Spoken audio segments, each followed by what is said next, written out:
I'm a freelance photographer, and last fall I was driving through rural Pennsylvania on my way to a wedding shoot in Pittsburgh.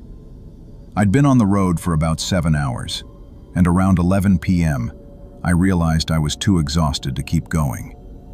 My eyes were getting heavy, and I'd already drifted onto the rumble strip twice. I needed to find a place to crash. The problem was, I was in the middle of nowhere. Just empty 2-lane highway cutting through dense forest. No gas stations, no rest stops, nothing.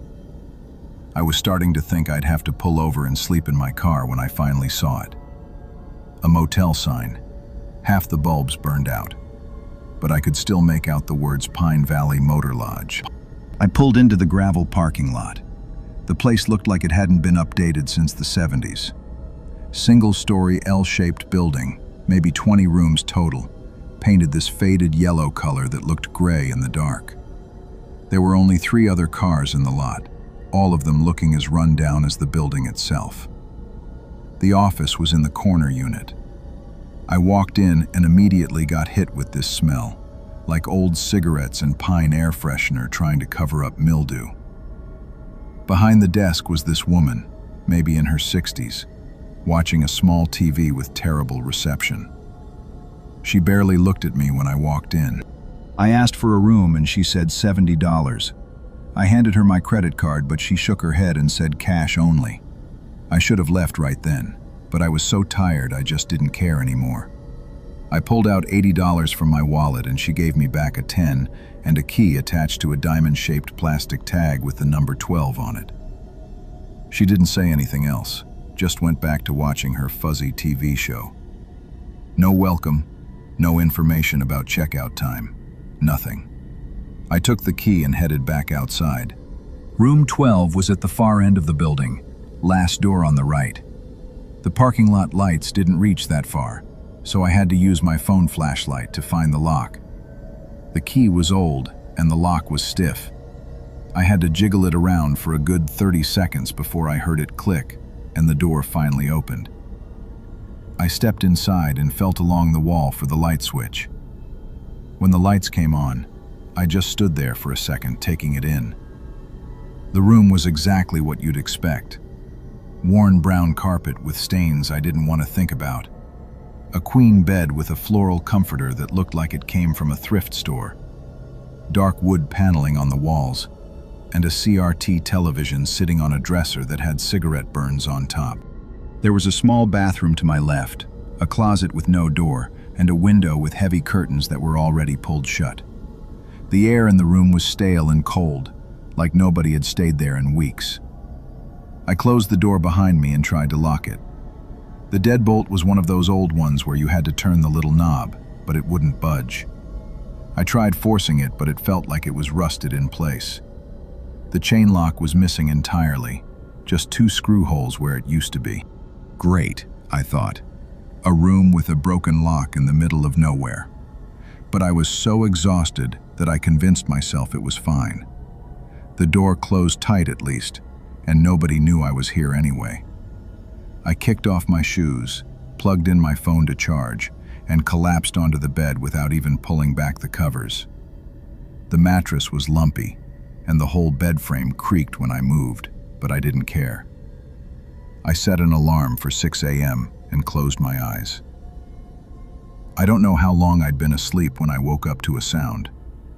At first, I thought it was part of a dream, but then I heard it again. Footsteps. Someone was walking back and forth right outside my door. I stayed completely still, listening. The footsteps were slow and deliberate, pacing from one end of the door to the other, then back again. I looked at my phone. It was 2:47 a.m. Maybe it's just another guest, I told myself. Maybe someone's having a smoke outside. But the footsteps didn't move away. They just kept pacing back and forth, right outside my door. Then they stopped. I held my breath, waiting. That's when I heard the door handle start to turn. My heart jumped into my throat. I watched the handle slowly rotate, then stop. It rotated back the other way. Then again. Someone was testing the door, seeing if it was unlocked. I wanted to yell out, ask who was there, but something stopped me. Some instinct told me that drawing attention to myself was the wrong move. I just stayed frozen in that bed, watching the door handle move back and forth. Then it stopped. For a few seconds there was nothing, just silence. That's when I heard breathing. Someone was standing right on the other side of that door, breathing heavily. I could hear it clearly through the cheap door. It was labored, raspy breathing, like whoever it was had just been running. I slowly reached for my phone, thinking I should call the front desk or maybe the cops, but my hand was shaking so badly I almost knocked it off the nightstand. The breathing continued. Then I heard a voice, low and muffled but definitely speaking. At first, I couldn't make out what it was saying, but then I realized it was repeating the same thing over and over. Let me in. Let me in. Let me in. It was a man's voice, flat and emotionless. Not angry, not scared, just stating it like a fact. Let me in. Let me in. Let me in. I grabbed my phone and pulled up the front desk number that was written on a card next to the lamp. My hands were shaking so badly it took 3 tries to dial it. It rang and rang and rang. Nobody picked up. The voice outside kept going. Let me in. Let me in. Let me in. I hung up and dialed again. Still no answer. I was about to call the cops when suddenly the voice stopped. The breathing stopped. Everything went silent.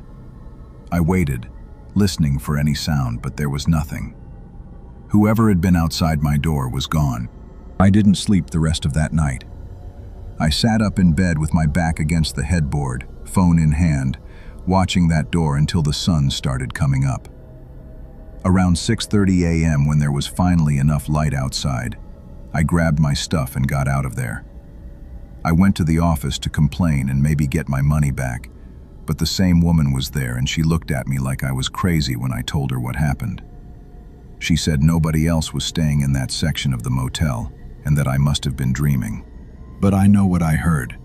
I know someone was outside that door trying to get in. And when I walked back to my car, I noticed something I hadn't seen in the dark the night before.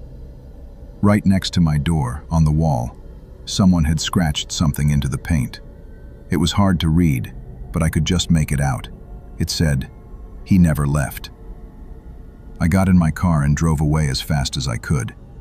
I don't know what that meant and I don't want to know. All I know is I'll never stay at a roadside motel again, especially one where the locks don't work.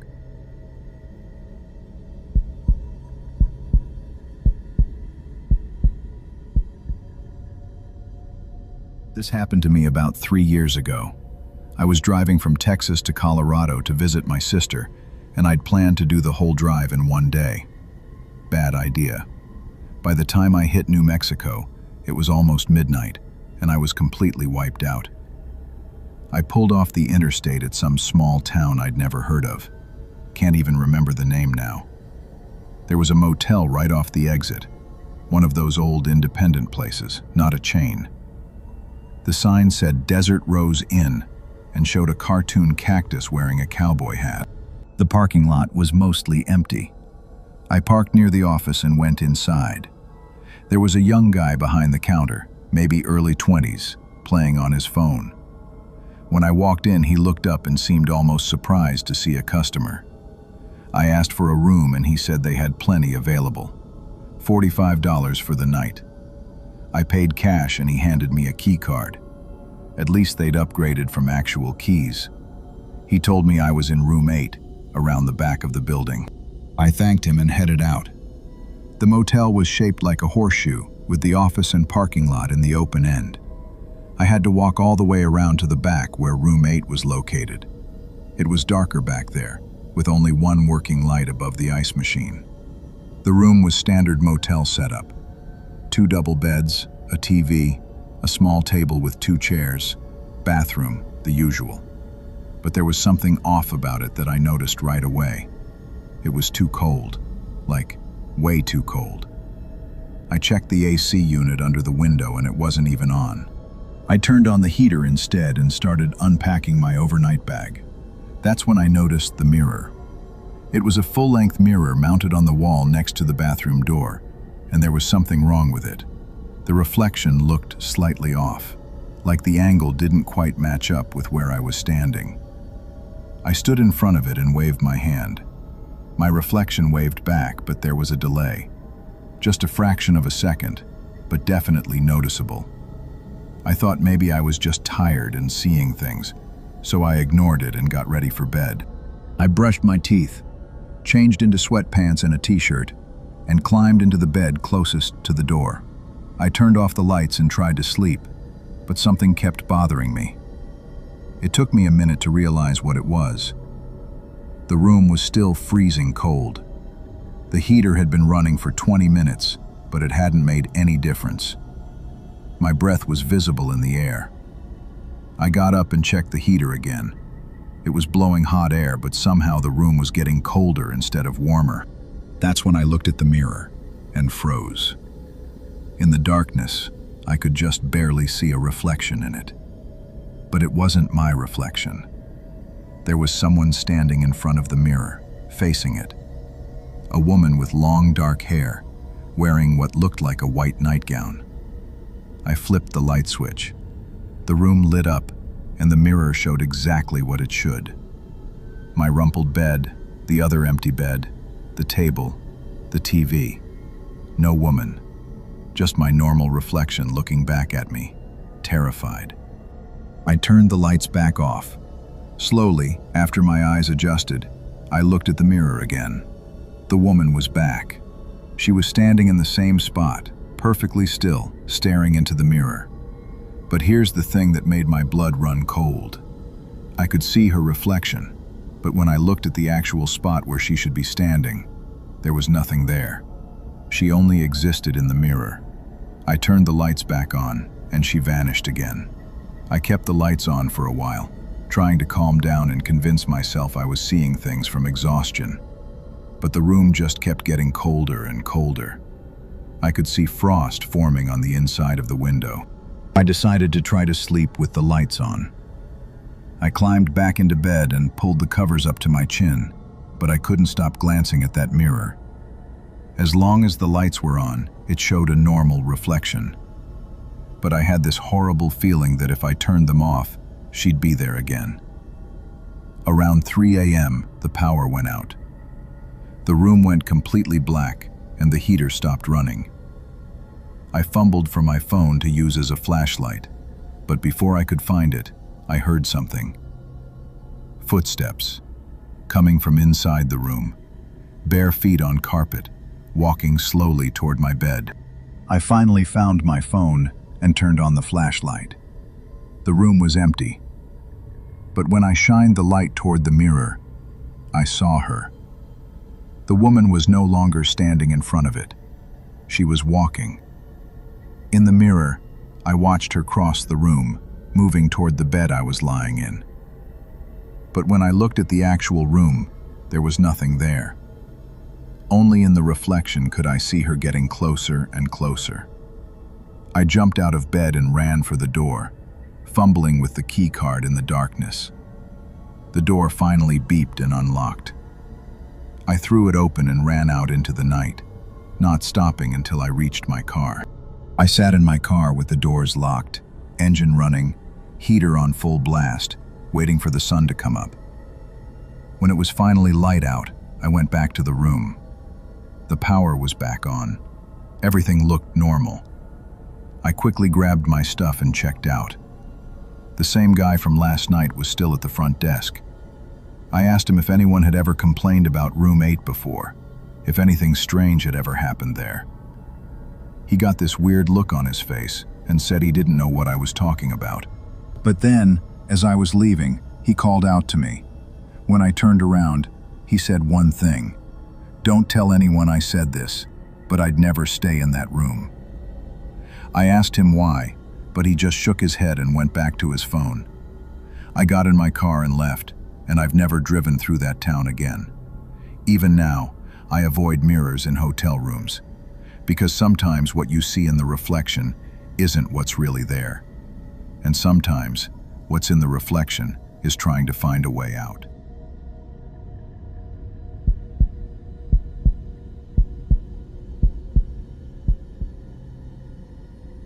I used to work night shift at a motel off Interstate 40 in Tennessee.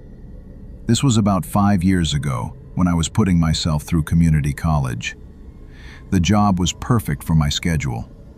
I'd work from 11 p.m. to 7 a.m., and the place was usually dead quiet.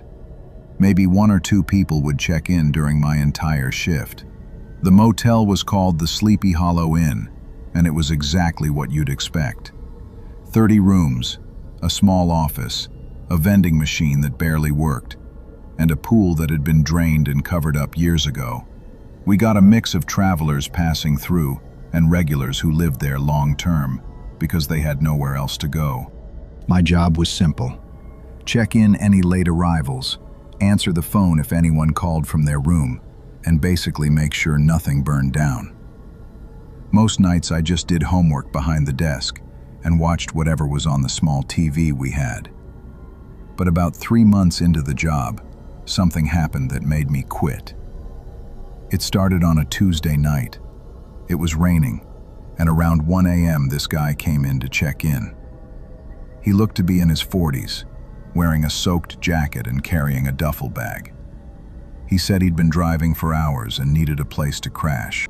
I checked him in and gave him the key to room 24. He paid cash, didn't ask for a receipt, and headed out into the rain.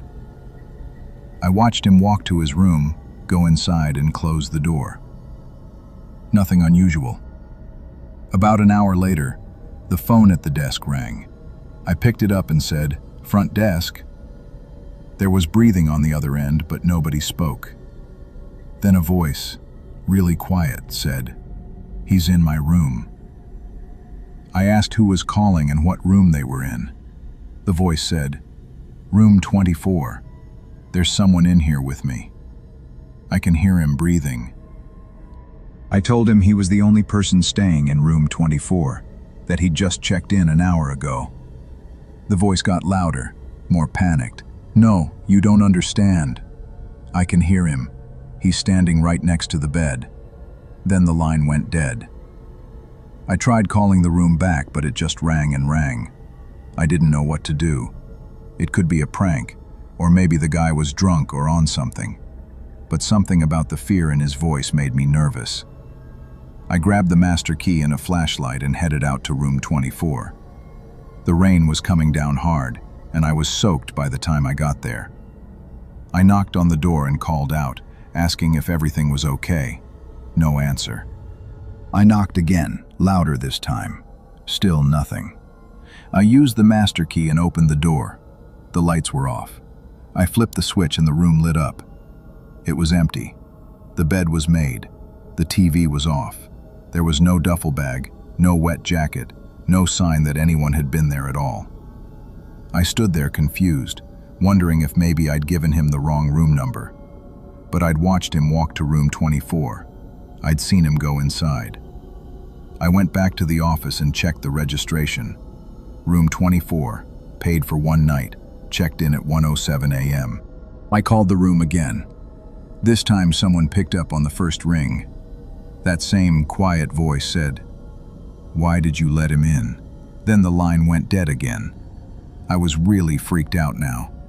I went back to room 24 with the flashlight, and this time when I opened the door, the lights were already on.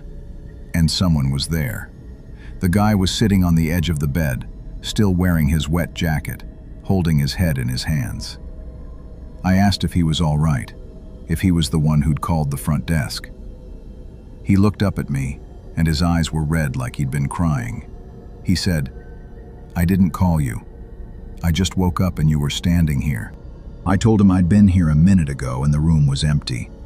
He looked at me like I was crazy. He stood up and showed me his duffel bag on the floor, his jacket hanging in the closet. He said he'd been asleep for the past hour and had no idea what I was talking about. I apologized and left, but something felt really wrong. Back in the office, I pulled up the security camera footage. We had one camera pointed at the parking lot and the room doors. I rewound to when the guy had checked in. There he was, walking to room 24 in the rain, going inside. But then, about 20 minutes later, the door opened again and he walked out. He got in his car and drove away. The camera showed his car leaving the parking lot at 1:31 a.m., but that was impossible. I'd just been in his room. He was there. I'd seen him sitting on the bed. I watched the footage again. At 2:47 a.m., a car pulled into the lot. It was the same car, same license plate. The same guy got out, walked to room 24, and went inside. He never left after that. I sat there trying to make sense of it. The same person had checked in twice. Or had he? I looked at the registration log again. There was only one entry for room 24. The phone rang. I picked it up and heard that same voice. "He's here again. Please help me." This time I could hear something else in the background. Another voice, talking, but I couldn't make out the words. I asked what room he was calling from. There was a pause, then he said, "I don't know. It says room 24, but I think I'm somewhere else. Nothing looks right." I told him to leave the room and come to the office. He said, "I tried. The door won't open. The windows won't open. I'm locked in." I was about to head back out there when I heard him scream. Not a word, just a pure scream of terror. Then the line went dead. I ran to room 24.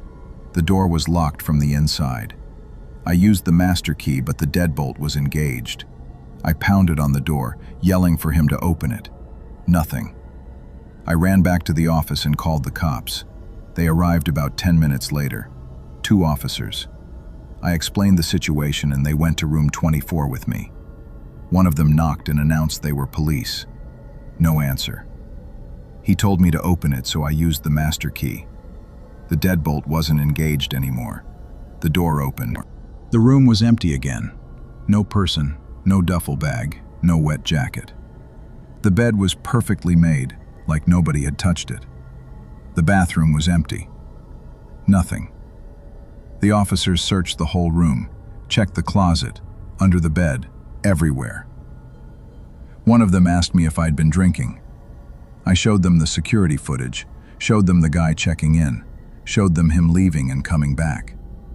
They watched it with confused expressions. One officer said, "So where is he now?" I had no answer. They took a report, but there wasn't much they could do. Nobody was missing. Nothing was stolen. Just a very weird situation. After they left, I sat in the office, staring at room 24. The lights were off. The door was closed. Around 5 a.m., just before sunrise, I saw something that made me pack up my stuff and quit on the spot. The door to room 24 opened. A figure stepped out. In the dim light, I could see it was the guy, wearing his wet jacket, carrying his duffel bag. He walked to where his car was parked, but there was no car there anymore. He stood there for a moment, looking around like he was lost. Then he turned and looked directly at the office window, directly at me. And even though I couldn't see his face clearly from that distance, I knew he was scared, terrified. He walked back to room 24 and went inside, closing the door behind him. I grabbed my keys, left a note saying I quit, and got out of there. I never went back, not even to pick up my last paycheck. I heard later that they had to close room 24 permanently. Too many complaints from guests, people hearing voices, seeing someone standing next to their bed, waking up in the middle of the night to find the room completely different from how they remembered it. But here's what really keeps me up at night. About a year after I quit, I was browsing online and came across an old news article. A man had been found dead in room 24 of the Sleepy Hollow Inn. Apparently, he took his life. His name matched the registration from that night. The same name, the same signature. I don't work night shifts anymore, and I never stay in room 24 of any motel, ever.